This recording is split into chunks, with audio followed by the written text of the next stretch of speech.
Pas prendre mon siège ou quoi? Y a-t-il de la ségrégation ici où je ne peux pas? Prendre? Oh, non, absolument. Ouais, et voilà.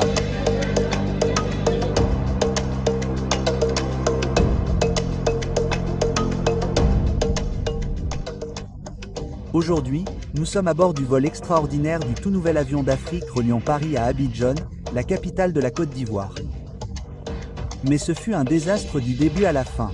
Des arnaques au surclassement, des déclassements et une compagnie aérienne qui n'accueille clairement pas les étrangers à bord. Cette compagnie aérienne est à éviter si vous ne voulez pas perdre votre argent ou votre esprit. Rejoignez-moi pour une autre aventure aérienne. Vous êtes une légende. Bonjour. Voilà ce qu'on essaie de dénoncer tout le temps. C'est qu'on ne veut pas voir une Afrique qui émerge. On ne veut pas voir une Afrique qui veut prendre les rênes de ses affaires. On ne veut pas voir une Afrique qui occupe les responsabilités essentielles dans son pays. On veut voir les Africains danser. On veut voir les Africains s'amuser.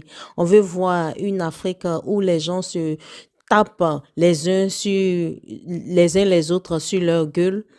Et voilà ce monsieur qui est parti tester le premier vol international de la compagnie Air Côte d'Ivoire. Paraît-il que c'est un YouTuber, il a l'habitude de faire ça.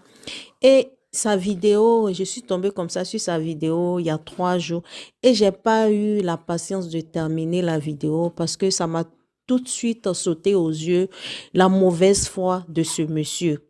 Il dénonce la compagnie comme quoi la compagnie est arnaque. C'est une compagnie qui arnaque, c'est une compagnie raciste, c'est une compagnie qui fait de la ségrégation. Le monsieur dit qu'il a payé pour classe business et à l'enregistrement, il se trouve qu'on l'a mis en classe économie.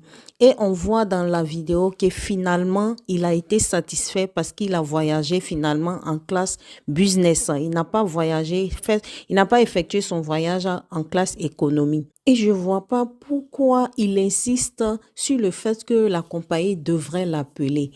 Il n'a pas acheté son billet sur le site de la compagnie. Alors pourquoi la compagnie devrait l'appeler lui? Et malgré cela, la compagnie l'a satisfait. Le staff l'a satisfait. Il a dit qu'il a acheté pour classe business. Ils l'ont fait voyager en classe business. Et maintenant, s'il veut dénoncer la mauvaise qualité de service à bord de l'avion, là, on peut comprendre. Et même si c'est le cas, est-ce que ça suscite le fait d'aller jusqu'à dire que la compagnie l'a arnaqué ou la compagnie est ségrégationniste ou la compagnie n'aime pas les